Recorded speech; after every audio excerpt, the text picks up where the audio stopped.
지난 한 주간도 우리를 지켜주시고 우리와 함께하여 주신 하나님, 이 이른 새벽 우리를 깨워주셔서 우리가 오늘 이 시간 하루를 주님의 말씀으로 시작하게 하시니 감사드립니다. 주님, 우리는 여전히 이 코로나 바이러스라는 길고 우리를 너무나도 힘들게 하는 그 상황 속에 걷고 있습니다. 모두가 지치고 힘든 가운데 하루하루를 버텨가고 있습니다. 주님, 우리를 불쌍히 여겨주시고 우리를 긍휼히 여겨주셔서 우리가 속히 이 코로나 바이러스라는 이 상황을 이기고 나올 수 있게 하여 주시옵소서. 다시금 밝은 빛 아래서 주님의 말씀만 붙잡고 함께 나누며 함께 주님을 찬양하며 함께 말씀을 듣는 우리 모두가 되게 하여 주시옵소서. 우리 모든 성도님들이, 또한 우리 모든 성도님들이 이 힘든 가운데에서도 오직 주님만을 붙잡고 주님의 말씀대로 살아가며 주님께서 주시는 그 놀라우신 은혜를 누리도록 하여 주시옵소서. 사랑이 많으신 예수 그리스도의 이름으로 기도드렸습니다. 아멘. 이 시간 함께 찬송가 515장 함께 찬양하도록 하겠습니다.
이 시간 함께 읽으실 하나님의 말씀은 시편 58편입니다.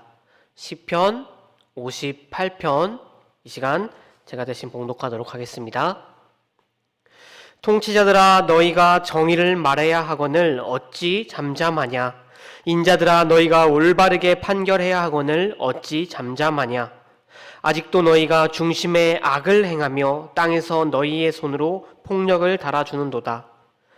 악인은 모태에서부터 멀어졌으며 나면서부터 곁길로 나아가 거짓을 말하는도다. 그들의 독은 뱀의 독과 같으며 그들의 귀를 막은 귀머거리 독사 같으니 술사에 홀리는 소리도 듣지 않고 능숙한 술객의 요술도 따르지 아니하는 독사로다. 하나님이여, 그들의 입에서 이를 꺾으소서. 여호와여, 젊은 사자의 어금니를 꺾어내시며 그들이 급히 흐르는 물같이 사라지게 하시며 겨누는 화살이 꺾임같이 하시며 소멸하여 가는 달팽이 같게 하시며 만삭되지 못하여 출생한 아이가 햇빛을 보지 못함같이 하소서. 가시나무 불이 가마를 뜨겁게 하기 전에 생나무든지 불 붙는 나무든지 강한 바람으로 휩쓸려 가게 하소서. 의인이 악인의 보복을 당함을 보고 기뻐하며 그의 발을 악인의 피에 씻으리로다. 그때 사람의 말이 진실로 의인에게 갚음이 있고 진실로 땅에서 심판하시는 하나님이 계시다 하리로다. 아멘. 시편에 수록된 대부분의 시들은 시작하기 전에 그 시의 저자나 배경, 그리고 연주 방식 등의 정보를 담고 있는 표제어라는 것이 붙어 있습니다. 우리 성경에서는 각 시의 1절 바로 위에 다른 색상으로 기록되어 있는 것이 바로 이 표제어죠. 우리는 이 표제어를 살펴봄으로써 이 시가 어떤 배경을 갖고 있는지, 또 어떤 저자가 기록했는지 등에 관한 다양한 유익한 내용들을 얻을 수가 있습니다. 오늘 말씀 시편 58편의 표제어를 보면 이 시가 다윗의 시라고 기록하고 있습니다. 그런데 그냥 다윗의 시가 아닌 다윗의 믹담시라고 기록하고 있습니다. 시편의 표제어 중에서 믹담시라고 기록되어 있는 시는 16편과 56편부터 60편까지 총 6편의 시입니다. 믹담, 정확히는 미크담이라는 이 시는 이 시의 의미가, 이 미크담 시의 의미가 무엇인지는 우리가 정확하게는 알 수 없지만 학자들은 이 단어의 유래를 살펴보았을 때 이 믹담 시가 어디 돌에다가 기록된, 돌에다가 새겨 넣은 시라고 추측하고 있습니다.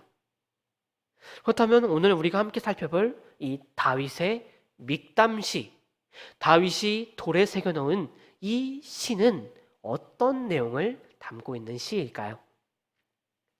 오늘 말씀 1절을 살펴보게 되면 다윗은 이렇게 이 시를 시작하고 있습니다.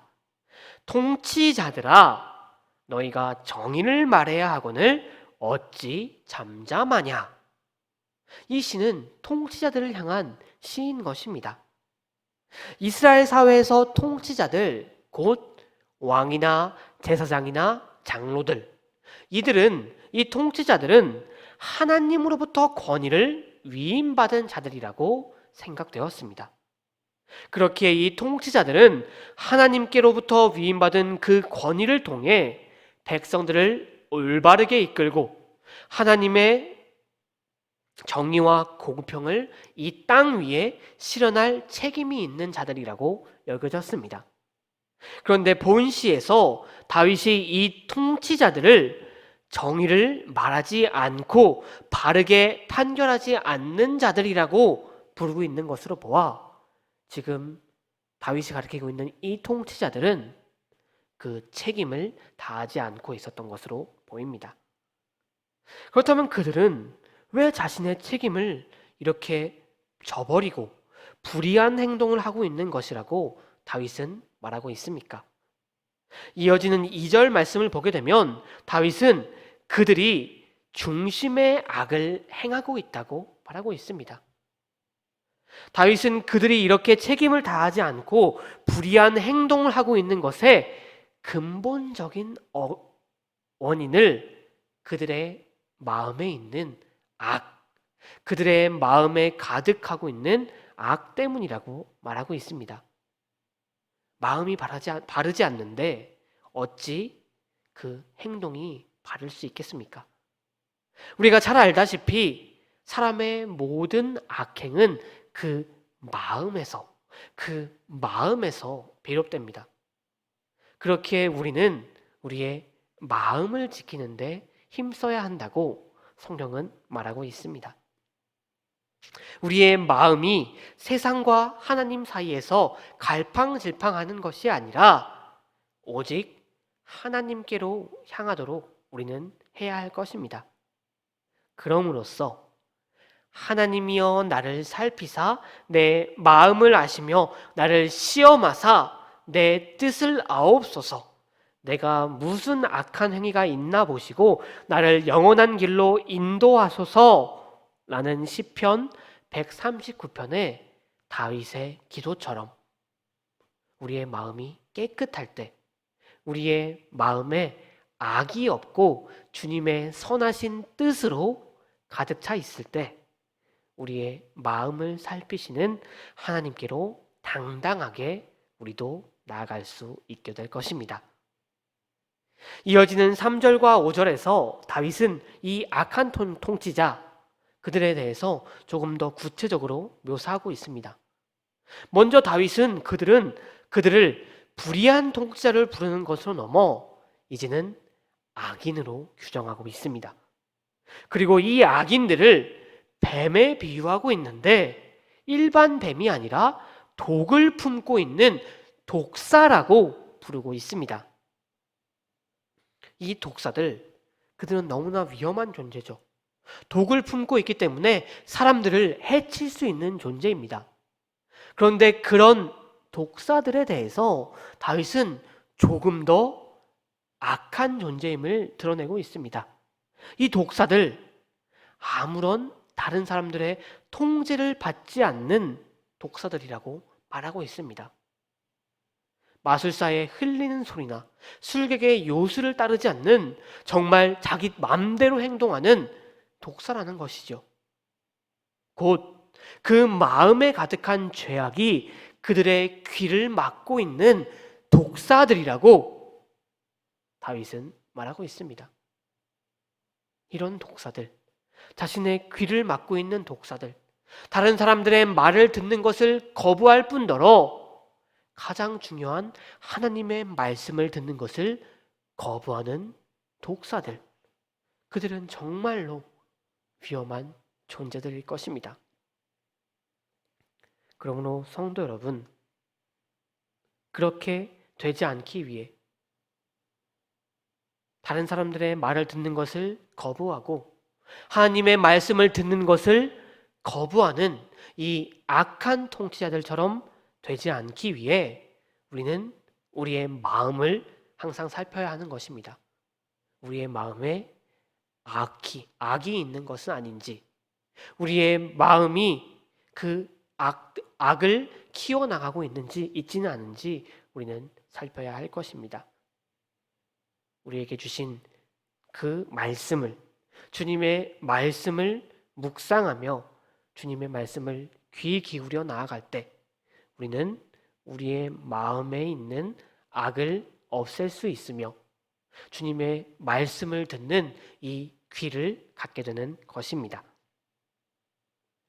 이어지는 6절과 9절의 말씀은 악인의 심판을 청하는 6가지 저주의 기도입니다.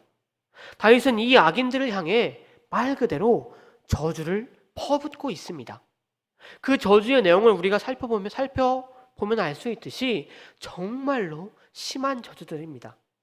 그래서 옛날 영국의 성공의 교회에서는 이 시를, 오늘 말씀 시편 59편을 교회에서 예배 때 낭독하지 못하도록 금지할 정도라고 합니다. 그리고 이런 저주의 말씀에 이어, 저주의 기도에 이어 다윗은 이렇게 기도하며 말씀을 마무리합니다. 의인이 의인의 보복당함을 보고 기뻐하며 그의 발에 악인의 피에 씻으리로다. 그때 사람의 말이 진실로 의인에게 갚음이 있고 진실로 땅에서 심판하시는 하나님이 계시다 하리로다. 다윗은 이 시의 마지막을 통해 하나님께서 자신의 기도를 응답하여 주실 것이고 또 그 불의한 통치자들이 심판을 받게 될 것임을 고백하고 있습니다. 그리고 의인에게는 하나님이 주시는 복이 있다고 말하고 있습니다. 왜냐하면 하나님께서는 공의의 하나님이시기 때문일 것입니다. 오늘 본문에 대해서 미국의 저명한 목회자인 제임스 보이스는 이렇게 말합니다. 이 시편의 식구들이 실제로 아둘람 굴의 암벽에 새겼는지는 모르겠지만 그 말씀들이 여러분의 가슴에는 새겨지게 하십시오. 하나님의 계시의 말씀에 근거하여 의인에게는 갚음이 있고 진실로 땅에서 심판하시는 하나님이 계시다는 이 사실을 확신하십시오.